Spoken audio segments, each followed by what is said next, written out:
High friends welcome back to my channel. आशा करी तुम्हारा सकले खूब भालो आछो। आमार भिडियोते सबाइके अनेक अनेक वेलकाम।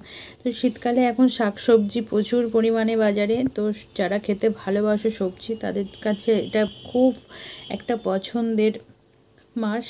तो आमार तो पालং शाक बेतर शाक एगुलो भीषण फेभारिट। आमी खूब भालोबासी। बेतर शाकगुलो देखो खूब सुंदर, एकदम कचि ना, छोटो छोटो ना, एकदम कचि हले ना पुरो पाक पाक घाटा घाटा हो जाए। तो एटा आमी सबकिछु सब्जी दिए एकटु चच्चড়ি मतन करब बड़ी टड़ी दिए।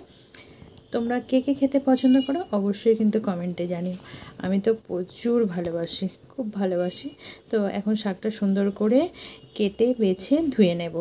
তো শাকটা সুন্দর করে বেছে ভালো করে ধুয়ে নিলাম। এই শাক যেহেতু তোমার আলুর জমিতে হয় তাই এতে কিন্তু বালি থাকে, এটা অবশ্যই ভালো করে ধুতে হবে, নাহলে পুরো তরকারিটা বরবাদ হয়ে যাবে সবজিটা। তার কারণ হচ্ছে যে পুরো সবজিটা বালি কিরকির করবে। তো সেজন্য এটাকে কিন্তু ভালো করে 3-4 বার জলে ভালো করে ধুয়ে নিতে হবে। আর এটা যদি একটু আগে ভিজিয়ে রাখা যায় সেটা খুব ভালো হয়, ভিজিয়ে রেখে তাহলে বালিগুলো নিচে পড়ে যায়।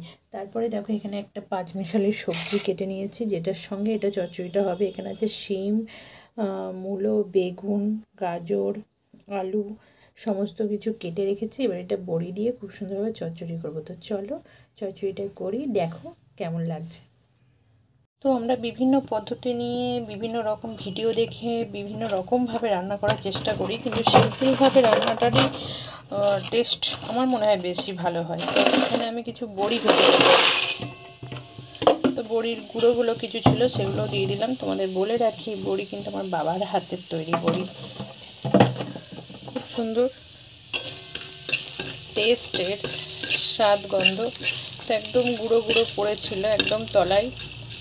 দেখো এর মধ্যে বড়ও রয়েছে। তো আমি সবগুলোই একটু সুন্দর করে ভেজে তুলে নেব। তো বড়িগুলো সুন্দর করে ভেজে তুলে নিয়েছি। এবারে তেল দিয়েছি, তেল গরম হয়ে গেছে। এর মধ্যে দেবো শুকনো লঙ্কা আর 5 ফোড়ন। বললাম একদম সিম্পল পদ্ধতিতে করব। এইবারে এর মধ্যে দেব কাটা সবজিগুলো।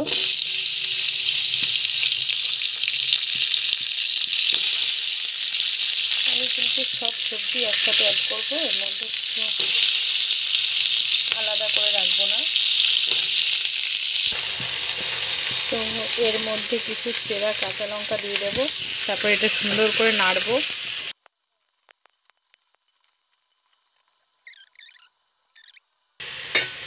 এখন নুনটা দেব না, শাক দেওয়ার পরে নুনটা দেব।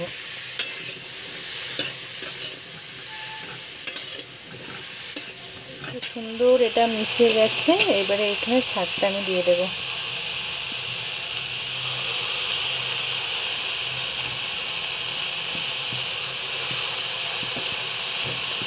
দেখতে অনেকখানি লাগলেও এটা রান্নার পরে হয়ে যাবে অল্প।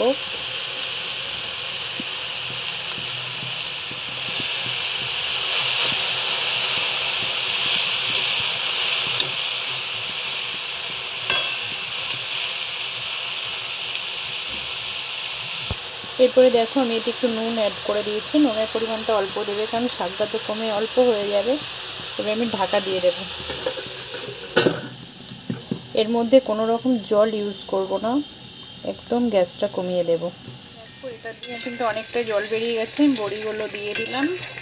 এবার একটু গ্যাসটা বাড়িয়ে দেব। জলটা শুকোতে শুকোতে এগুলো সবই ফুল সিদ্ধ হয়ে যাবে।